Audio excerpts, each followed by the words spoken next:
오늘 봉독해드린 말씀 가지고 새벽에 기도하신 예수님, 이런 제목으로 함께 은혜 나누기를 원합니다. 우리가 마가복음 1장은 굉장히 귀한 장이라 그랬죠. 안식일 하루를 예수님이 어떻게 보내셨는가를 보여주시는 아주 귀한 말씀이다, 그렇게 말씀을 드렸습니다. 1장 21절에 보면 예수님은 안식일에 가장 중요하죠. 회당에 가셔서 예배를 드렸습니다. 여러분, 주일날은 무엇보다도 주님 앞에 즐거이 모여 예배 드리는 것이 가장 중요한 일인 줄 믿습니다. 그래서 예수님도 안식일에 회당에 가셔서 예배를 드리셨었는데 거기서 말씀을 가르치셨습니다. 근데 모든 사람이 놀랬다 그럽니다. 예수님의 말씀은 권세가 있는 말씀이었기 때문에 듣는 모든 사람들이 놀랬다 그럽니다. 또 23절에 보니까 귀신 들린 자를 내어 쫓아주셨습니다. 이 과정에서 많은 시간이 지났을 거죠. 그리고 29절에 보면 아마 오후쯤 됐을 겁니다. 회당에 나오셔서 베드로의 집에 가셔서 열병으로 고생하고 있는 베드로의 장모의 병을 고쳐주셨습니다. 베드로의 장모가 고침받고 예수님께 수종 들었다, 성경은 그렇게 기록하고 있습니다. 그리고 이쯤 되셨으면 좀 쉬셔야 되는데 그렇지 못했죠. 32절 33절에 보면 저물어 해질 때에 모든 병자와 귀신 들린 자를 예수께 데려오니 온 동네가 그 문 앞에 모였더라. 그럼 해질녘 저녁 때쯤 되니 수많은 병자와 귀신 들린 자들이 예수님께 나왔다 그럽니다. 여러분, 하필 왜 해질녘에 이 많은 병자와 귀신 들린 사람들이 몰려왔을까요? 하루 그 긴 시간 동안 좋은 시간들이 많았을 텐데 왜 하필 해질녘에 왔을까요? 안식일의 규정 때문에 그렇습니다. 여러분, 유대인들은 안식일을 철저히 지켰죠. 많은 규정들이 있어요. 안식일에는 몇 걸음 이상 걸으면 안 되고, 안식일은 몇 킬로 이상 또 이동을 해서도 안 되고, 안식일에는 심지어 병을 고쳐서도 안 됩니다. 이런 규정들이 유대인들을 괴롭게 하는 그런 규정들이 있었기 때문에 안식일 기간 동안에는 이 병자와 귀신 들린 사람들이 예수님 앞에 나오고 싶어도 못 나왔죠. 근데 유대인들의 시간 개념은 우리와 좀 다르죠. 우리는 저녁 12시가 돼야 하루가 지나는데 유대인들은 그렇지 않습니다. 유대인들의 하루 개념은 저녁부터 시작해서 그 다음날 저녁까지가 하루 개념이에요. 그래서 유대인들의 안식일은 금요일 저녁부터 시작해서 토요일 저녁까지 해질녘 때에 저녁 6시 내지 7시쯤 되면 안식일이 끝나는 거죠. 그래서 안식일 해질녘 6시, 7시쯤 되니 이제 안식일이 끝나니 드디어 기다리던 수많은 병자와 귀신 들린 사람이 예수님 앞에 나왔다라는 거죠. 그래서 예수님은 그 많은 예수님 앞에 몰려든 수많은 사람들을 고치시고 치유하시고 어루만져 주셨습니다. 이렇게 예수님은 바쁘게 조금 더 쉬지 못하고 안식일을 보내셨습니다. 그리고 그 다음날, 오늘 본문 35절에 보면 이렇게 그 다음날 예수님의 행적이 기록되어 있는데 35절 같이 한번 읽어볼까요? 시작. 새벽 아직도 밝기 전에 예수께서 일어나 나가 한적한 곳으로 가사 거기도 기도하시더니 아멘. 예수님은 그 다음날 새벽에 해가 뜨기 직전, 날이 밝기 전에 한적한 곳에 가셔서 뭐 하셨다 그러죠? 기도하셨다. 그렇게 기록하고 있습니다. 예수님은 하나님의 아들이시죠? 이 말은 다른 말로 표현하면 기도할 필요가 없는 분이십니다. 그럼에도 불구하고 안식일에 바쁜 하루를 보내셨음에도 불구하고 그 다음날 새벽에 일찍 일어나 기도하셨다 그럽니다. 여러분, 예수님은 하나님의 아들이시며 예수님은 하나님 그 자체이십니다. 다시 말하면 기도할 필요가 전혀 없으신 분이에요. 그럼에도 불구하고 기도하셨다면 저와 여러분들은 말할 필요도 없겠죠. 그럼 예수님은 왜 기도하셨을까요? 여러분, 신앙생활이라는 것은 누구를 닮아가는 거죠? 예수님을 닮아가는 것이 신앙생활인 줄 믿습니다. 우리가 닮아야 될 분은 예수님입니다. 우리가 목표로 삼아야 될 분도 예수님이고, 우리는 어떻게 살아야 되는가? 예수님처럼 살면 됩니다. 예수님이 왜 기도하셨는가? 우리에게 신앙의 좋은 본을 보여주시기 위해서 기도하셨다, 그렇게 이야기할 수 있습니다. 예수님이 새벽에 일찍 일어나 기도하셨다면 저와 여러분들 새벽에 일찍 일어나 기도할 수 있는 저와 여러분 되기를 간절히 축원합니다. 오늘 본문에 본 예수님이 나가 전도하셨다 그럽니다. 예수님이 전도하셨다면 예수님을 본받아 저와 여러분들도 기회가 되는 대로 이 복음을 전할 수 있는 저와 여러분들이 될 수 있길 간절히 축원합니다.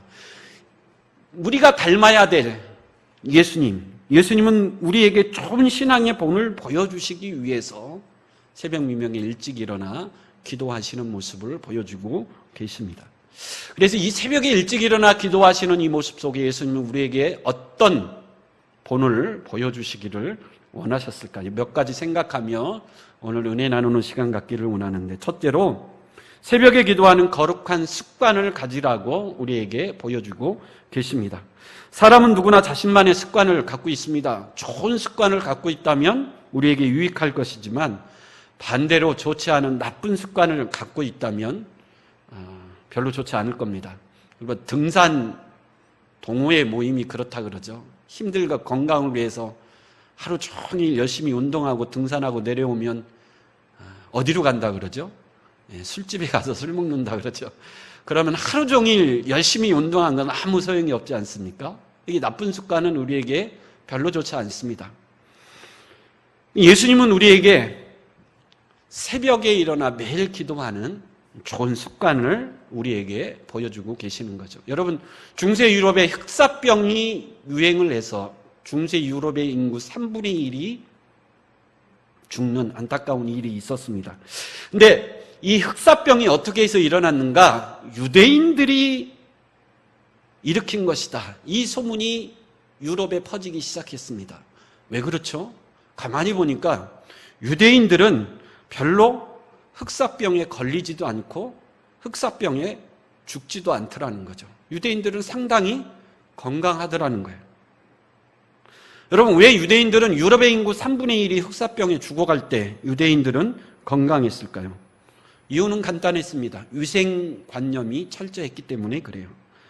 여러분, 성경 레위기에 보면 하나님이 정결 예식에 대해서 굉장히 많이 강조를 했습니다. 남의 집에 들어갈 때도 손을 씻어야 되고 자신의 집에 들어갈 때도 반드시 손발을 씻어라. 음식을 먹기 전 후에도 반드시 손을 깨끗이 씻어라. 그리고 몸도 규칙적으로 깨끗이 씻어라. 레위기에 보면 정결 예식이 굉장히 많이 나옵니다. 정결하게 깨끗하게 살라는 거죠.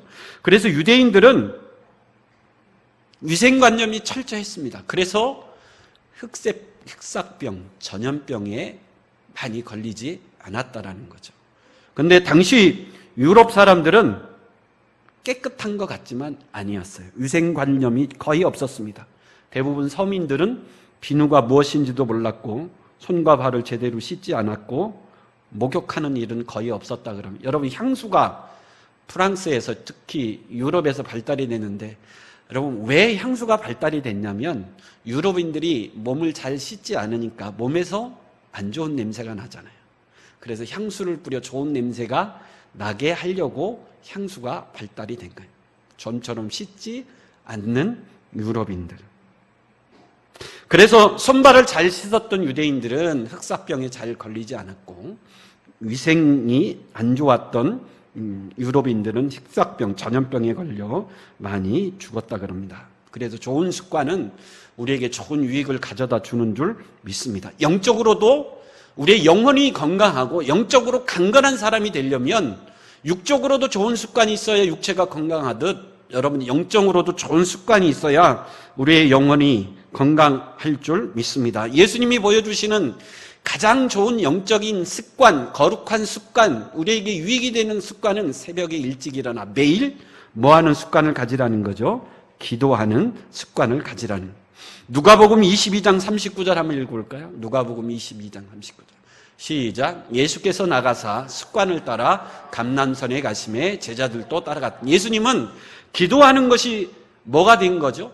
습관이에요. 예수님은 습관을 따라 새벽에 일어나 아니면 저녁 늦게 하루 일과를 마치시고 항상 기도하시는 습관을 가지셨다라는 거예요. 구약의 다니엘도 보면 하루에 3번 기도하는 거룩한 기도의 습관이 있었다 그러죠. 그래서 여러분, 거룩한 습관을, 특히 뭐 하는 습관이죠? 기도하는 영적인 거룩한 습관을 가질 수 있는 저와 여러분들이 될 수 있길 간절히 축원합니다. 그럼 왜 하필 예수님은 새벽에 그 많고 많은 시간 중에 새벽에 그 힘든 시간에 기도하셨을까요? 여러분, 예전에 농업시대에는 굉장히 일찍 일어났습니다. 저희 아버님, 어머님도 보면 새벽 3시, 4시면 눈을 뜨셔요. 그 대신 일찍 자죠.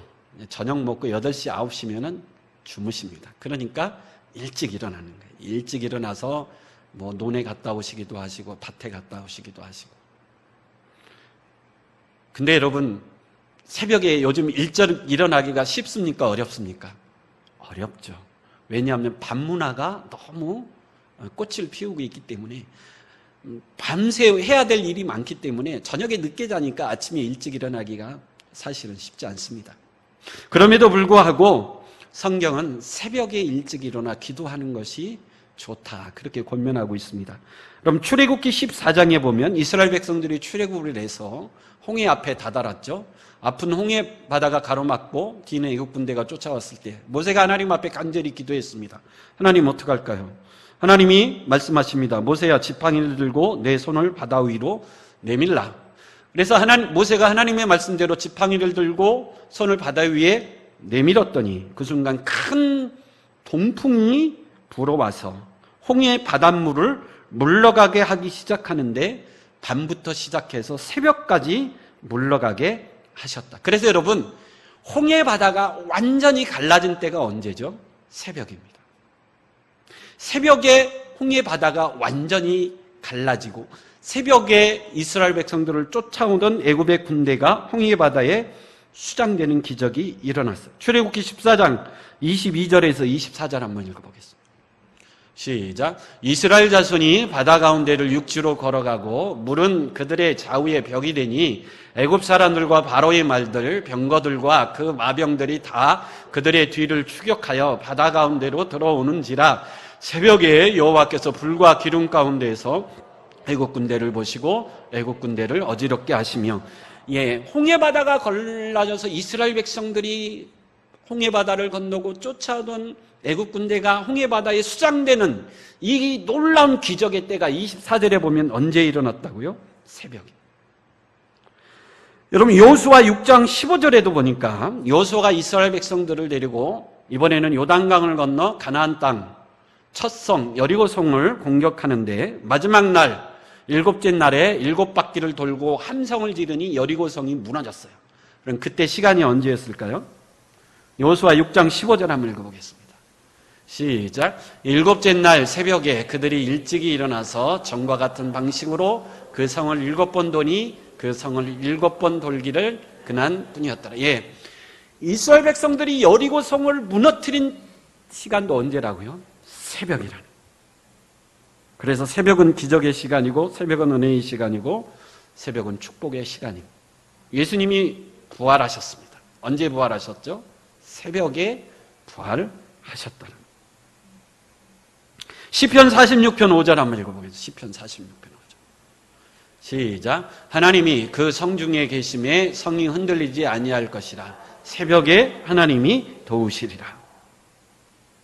여러분, 우리가 예수님을 본받아 새벽에 일찍 일어나 하나님 앞에 간절히 기도하면 하나님이 우리의 기도를 들으시고 새벽에 도우시는 하나님이신 줄 믿습니다. 그럼 한국교회가 엄청난 단시간 내에 급성장한 기적이 일어났죠. 세계에서 유례를 찾아볼 수 없을 정도로 복음이 들어오고 100년도 안 되는 짧은 시간 동안에 우리나라 인구의 25%가 예수를 믿는 큰 부흥이 일어났습니다. 한국교회가 어떻게 이런 큰 부흥의 기적을 이루었을까? 많은 학자들이 연구하는데 단연 1위로 꼽는 것이 뭐죠? 다른 나라에는 없는 새벽 기도를 꼽습니다. 새벽 기도는 우리나라밖에 없어요. 새벽 기도가 언제 시작이 됐는가? 1906년 평양의 장변 교회에 목회를 하시는 길선주 목사님이 계셨고 그 교회에 유명한 박춘옥 장로님이라는 분이 계셨는데 이 두 분이 성경을 읽다가 동시에 깨달았습니다. 예배는 주일 낮에만 드리는 건 줄 알았더니 성경에 보니까 예수님이 언제 기도하셨다고요? 새벽에 기도하셨구나. 길선주 목사님하고 박준옥 장로님이 동시에 깨달았어요. 그래서 두 분이 합심해서 우리 새벽에 예수님처럼 새벽 기도를 드립시다. 그래서 처음에는 길선주 목사님이 설교하고 박준옥 장로님이 혼자 설교를 듣고 두 분이서만 새벽 기도를 했다 그럽니다. 근데 점차 시간이 지나니까 교인들 사이에 소문이 난 거죠. 아니, 장로님과 목사님만 나가서 저렇게 기도하면 되나? 우리도 같이 나가서 기도해야 되겠다. 그래서 성도들이 새벽 기도에 모이기 시작해서 새벽 기도가 우리나라의 최초의 시작이 됐고, 그 새벽 기도 때문에 평양 잔대용 교회가 부흥이 됐다 그래요. 여러분, 우리 한국 교회는 옆에 무슨 교회가 뭘 해서 부흥이 됐다 그러면 한국 교회는 금방 그 프로그램을 뭐하죠? 따라하는 습성이 됐습니다. 어디 교회에서 뭘 했더니 막 부흥이 일어났더라. 그럼 삽시간에 전국 교회에 싹 퍼져버립니다. 그래서 평양 장대현 교회가 새벽 기도 때문에 부흥했다 그랬더니 한국의 모든 교회들이 삽시간에 새벽 기도를 시작하게 됐다라는 거예요. 그래서 한국 교회의 부흥의 원인, 당연 제1순위는 새벽 기도 때문이다. 그럼 빌리 그레함 목사님이 세계 여러 곳을 다니며 부흥회를 인도했더니 한 분인데, 그분이 이제 이런 말을 했습니다. 일본에 갔더니 기계 소리가 새벽을 깨우고, 스위스에 갔더니 새 소리가 새벽을 깨우고, 한국에 갔더니 새벽을 깨우는 소리가 있었는데 무슨 소리가 있다 그러죠? 예, 새벽 기도 소리가 새벽을 깨우더라. 아름다운 이야기죠. 그래서 여러분, 지금은 세계의 여러 나라들이 한국의 새벽 기도를 많이 따라 하려고 합니다. 그럼 구약의 새벽을 깨운 대표적인 사람이 있죠. 이 사람은 그냥 보통 평민도 아니고 일반 관리도 아니었습니다. 이 사람은 왕이었어요. 왕이었는데도 불구하고 그는 새벽을 깨웠습니다. 우리 시편 57편 8절 한번 읽어보겠습니다. 57편 8절. 시작. 내 영광아 깰지어다. 비파야 수금아 깰지어다. 내가 새벽을 깨우리로다. 이렇게 고백하는 사람은 다른 사람이 아닌 왕이었던 다윗이죠. 다윗은 늘 새벽을 깨우며 하나님 앞에 기도했던 구약의 대표적인 사람이다. 그렇게 이야기할 수 있습니다. 여러분, 홍해바다가 새벽에 갈라졌어요. 여리고 성도 새벽에 갈라졌고, 만나도 새벽에 내렸습니다. 예수님도 새벽에 부활하셨습니다. 새벽에 기도할 수 있는 거룩한 습관을 가질 수 있는 저와 여러분들이 될 수 있기를 간절히 축원합니다. 근데 요즘은 많은 분들이 고민을 하죠. 교회도 고민을 합니다. 옛날 농업시대에는 새벽에 일찍 일어나는 것이 별로 어려움이 없었는데 요즘은 새벽에 일어나는 것이 힘드니까 새벽 기도 대신 저녁 기도회를 하는 교회도 있고, 여러 가지 어찌하든지 기도하는 것이 중요하니까 이제 기도하는 그런 모임을 갖기 위해서 교회마다 애쓰고 있는데, 여러분, 예수님이 어쨌든 기도하셨듯이 기도하는 거룩한 습관을 가질 수 있는 저와 여러분들이 될 수 있기를 간절히 축원합니다. 두 번째, 이렇게 새벽에 일찍 일어나 기도하셨던 예수님은 이 모습을 통해서 우리 안에 있는 욕망을 죽이고 하나님의 뜻을 위해 살아갈 수 있는 유일한 길이 이 길이라는 것을 보여주고 있습니다. 여러분, 우리 안에는 욕망과 욕심이 있습니다. 더 많이 먹고 싶은 욕망, 더 잠을 자고 싶은 욕망, 더 많은 것을 소유하고 싶은 욕망, 다른 사람에게 더 많이 인정받고 싶은 육신적인 욕망이 있습니다. 이 욕망을 이기고 극복해야 우리가 하나님 뜻대로 거룩하게 살아갈 수 있는데, 예수님도 육신을 가지고 계셨기 때문에 이 욕망이 있었겠죠. 예수님도 더 잠을 자고 싶은 육신의 욕망이 있었을 겁니다. 근데 이 육신의 욕망을 이기고 새벽에 일찍 일어나셨다 그럽니다. 그럼 다른 사람에게 인정받고 싶은 육신의 욕망이 있었을 겁니다. 이 육신의 욕망을 이기기 위해서 오늘 본문에 보니까 아무도 없는 한적한 곳으로 가셨다 그럽니다. 예수님도 쉬고 싶은 육신의 욕망이 있었을 겁니다. 그런데 그 욕망을 이기고 하나님의 일을 온전히 행하시는 아름다운 모습을 보여주고 계시는데, 우리 36절, 37절 한번 읽어보겠습니다. 36절, 37절 시작. 시몬과 및 그와 함께 있는 자들이 예수의 뒤를 따라가 만나서 이르되 모르는 사람이 주를 찾나이다. 아멘. 예, 시몬 베드로를 비롯한 제자들이 예수님에게 뛰어와서 하는 말입니다. 예수님, 많은 사람들이 지금 예수님을 찾고 있습니다. 이 말을 그때의 모습을 좀 더 리얼하게 표현하면 이겁니다. 예수님이 새벽에 일어나 아무도 없는 한적한 곳에 가서 기도하고 계셨어요. 그랬더니 시몬 베드로를 비롯한 몇 명의 제자들이 뛰어온 겁니다. 예수님! 이렇게 한적한 곳에 예수님이 있을 때가 아닙니다. 지금 수많은 사람들이 누구를 찾고 계시다고요? 예수님을 찾고 계십니다. 수많은 명자들이 왔고 수많은 귀신 들린 자들이 왔습니다. 예수님이 이제 다시 그들에게 가셔서 그들의 병을 고쳐주시고 그들의 귀신을 쫓아내 주십시오. 예수님 떴습니다. 예수님 지금 인기 짱입니다. 구름 같은 사람들이 몰려왔습니다. 구름 같은 사람들이 예수님을 찾고 있습니다. 여기서 예수님 조금만 더 병 고치시고 조금만 더 귀신 내쫓으시고 조금만 더 사람들의 마음을 어루만져 주시면 여러분 더 수많은 사람들이 예수님을 따를 것입니다. 근데 예수님의 대답은 뭐죠? 38절 한번 읽어보겠습니다. 38절 시작. 이르시되 우리가 다른 가까운 마을들로 가자. 거기서도 전도하리니 내가 이를 위하여 왔노라 하시고.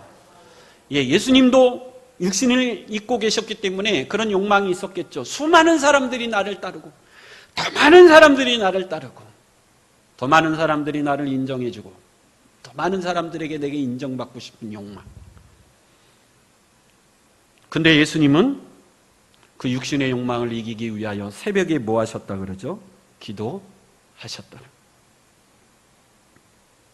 여러분, 광야에서 사탄이 예수님을 세 가지로 시험했는데 뭐라고 시험했죠? 이 돌이 떡이 되게 한번 해봐라. 그러면 가난한 사람들이 얼마나 많이 예수님을 따르겠습니까?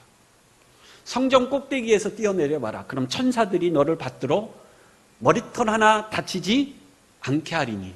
그러면 사람들이 보고 얼마나 열광하고 너를 따르겠느냐. 사탄의 유혹도 뭐죠? 인간의 육신적인 욕망으로 유혹하는 거죠. 예수님은 그럴 때마다 혼자 홀로 한적한 곳에 가셔서 뭐 하셨다 그러죠? 기도하셨다. 왜 그렇죠? 내가 이 세상에 온 목적이 무엇인가를 다시 한번 되새기기 위해서죠. 하나님이 나를 이 땅에 보내신 목적이 무엇인가를 다시 한번 묵상하기 위해서입니다. 마태복음 14장에 보면 오병이어의 기적이 일어났습니다. 그랬더니 수많은 사람들이 예수를 쫓았어요. 특별히 가난한 사람들이 예수님을 따른 겁니다. 보리떡 5개로 5,000명을 먹이시는 예수님. 우리가 이 예수님만 따라다니면 굶어 죽지 않겠다. 최소한 배고프지는 않겠다. 근데 예수님은 그 수많은 무리들 피해 홀로 산으로 올라가셨다. 성경은 그렇게 기록하고 있습니다. 수많은 무리와 떨어져 홀로 기도하시며 하나님과 영적인 깊은 교제를 나누면서 하나님이 나를 이 땅에 보내신 이유와 목적을 다시 한번 되새기면서 내가 가야 될 길, 내가 이 땅에서 해야 될 일을 다시 한번 묵상하면서 육신적인 욕망을 이겨내시고 하나님이 기뻐하시는 온전한 뜻을 이루기 위하여 묵묵히 길을 걸어가시는 예수님의 모습을 볼 수가 있습니다. 여러분, 그러기 위해서 가장 좋은 게 뭐라고요? 새벽에 일찍 일어나 기도하는 거룩한 습관이 필요하다라는 거죠. 그래서 여러분, 보통 기도는 내게 뭔가 어려운 일이 생기거나 내가 이 일을 해결해야 되는데 힘이 없고 능력이 부족할 때 하나님 앞에 나아가 간구하는 것, 물론 그게 기도입니다. 그러면 하나님이 응답하셔서 우리를 반드시 도와주실 줄 믿습니다. 근데 예수님의 기도는 그런 기도가 절대 아니었어요. 예수님은 전지전능하신 하나님이기 때문에 능력이 모자라거나 인격이 부족한 분이 아닙니다. 그럼에도 불구하고 예수님은 항상 기도하셨어요. 공생애를 시작하실 때 광야로 가서 40일 금식하며 기도하셨고 마지막 십자가를 지시기 전에 겟세마네 동산에서 땀방울이 핏방울이 되도록 기도하셨습니다. 예수님이 그렇게 기도하신 가장 중요한 이유와 목적은 분명했습니다. 하나님이 기뻐하시는 뜻, 하나님이 나를 이 땅에 보내신 그 목적을 이루기 위해서 기도하신 줄 믿습니다. 여러분, 영성이라는 말, 영성이 깊어져야 된다. 여러분, 영성이라는 말은 신령스러운 품성이나 성질, 또 영성이란 하나님을 느끼고 그분과 교감하는 속성, 이런 뜻이 있어요. 그래서 영성이 깊어질수록 영성이 깊은 사람은 하나님을 뜨겁게 사랑하는 사람이 되고, 영성이 깊어지는 사람은 자신의 뜻을 이루어가기보다는 하나님 뜻대로 사는 사람이 되고, 영성이 깊은 사람은 자기를 늘 부인하고 예수만을 높이는 사람이 되고, 영성이 깊은 사람은 날마다 말씀을 사모하는 사람이 되고, 영성이 깊은 사람은 십자가만을 자랑하는 사람이 되는데, 여러분, 우리의 영성이 깊어지는 중요한 기초는 두 가지입니다. 하나는 말씀 묵상이고 하나는 기도입니다. 여러분, 우리가 말씀을 늘 묵상하며 하나님과 교제할 때, 우리가 기도 가운데 하나님과 늘 교감하며 하나님을 느끼고 교제할 때 우리는 영성이 더 깊어질 수 있어요. 영성이 깊어지면 누구보다도 하나님을 뜨겁게 사랑하는 사람이 되고, 영성이 깊어지면 자신의 뜻을 이루기보다는 하나님의 뜻을 이루는 사람이 될 줄 믿습니다. 그래서 예수님은 우리 안에 있는 육신의 욕망, 인간적인 야망, 이것보다는 우리를 향하신 하나님의 기쁘신 뜻, 그것을 늘 확인하고 그것을 늘 점검하며 내가 우리의 욕망과 야망을 위해 사는 사람인가, 하나님은 하나님의 뜻을 이루는 사람인가를 늘 점검할 수 있는 가장 좋은 습관이 뭐라고요? 새벽에 일어나 기도하는 거예요. 오늘 본문에도 보십시오. 우리 38절 다시 한번 읽어보겠습니다. 38절 시작. 이르시되 우리가 다른 가까운 마을로 가자. 거기서도 전도하리니 내가 이를 위하여 왔노라. 예수님이 말씀하시오. 내가 뭘 위해서 온 사람이라고요? 복음을 전하기 위해서 온 사람이라는 거예요. 내가 병자를 고치고 귀신을 내쫓고 기적을 일으키기 위해서 온 사람이 아니라는 거예요. 그러나 예수님은 병자를 고치셨고 기적을 일으키셨습니다. 그럼에도 불구하고 예수님은 내가 이 땅에 뭘 하러 온 사람인가를 한시도 잊지 않았다라는, 나는 복음을 전하기 위하여 온 사람이라는.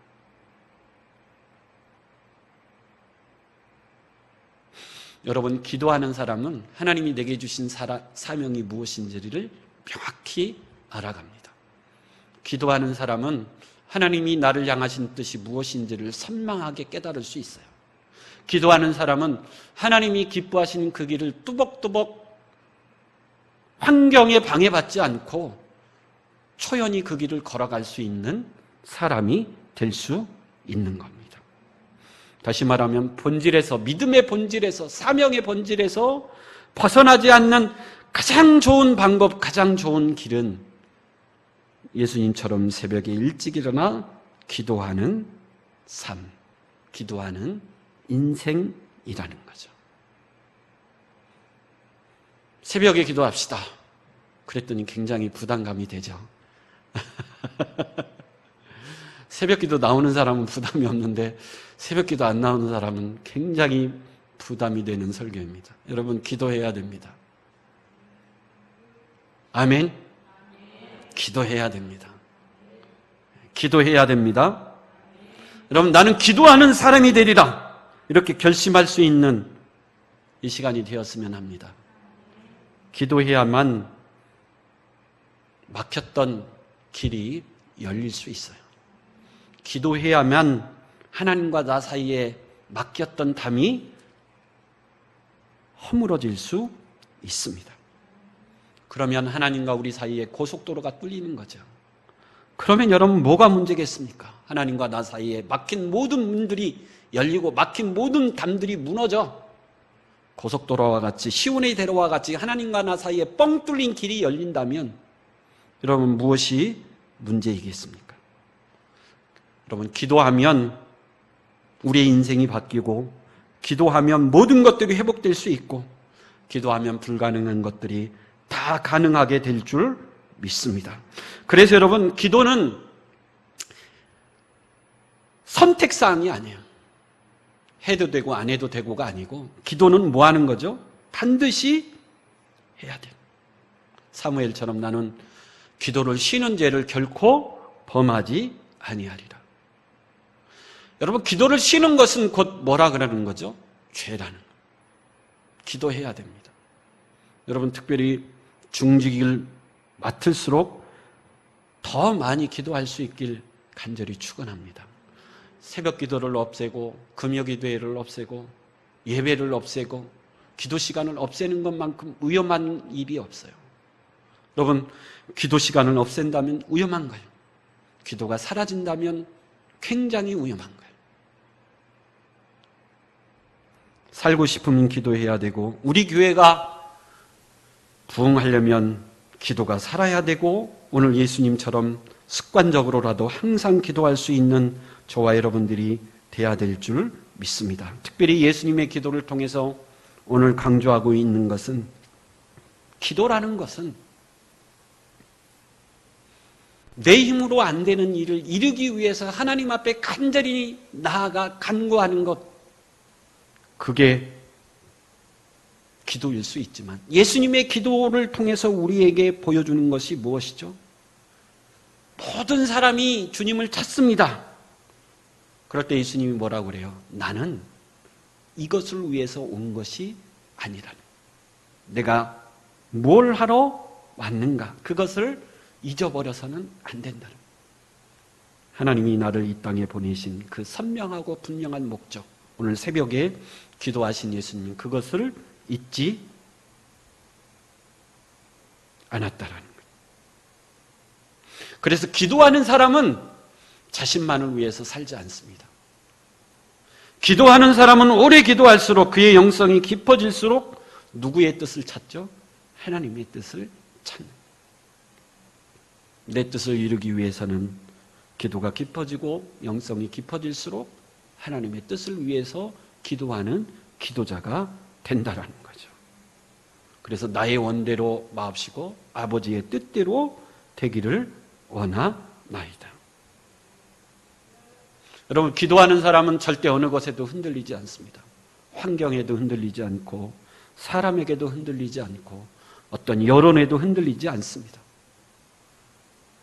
하나님이 나를 통해 이루고자 하는 일, 하나님이 가장 기뻐하는 일이 무엇인지를 깨닫고 예수님처럼 그 길을 묵묵하게 걸어갈 수 있는 사람, 그 사람이 바로 기도하는 사람인 줄 믿습니다.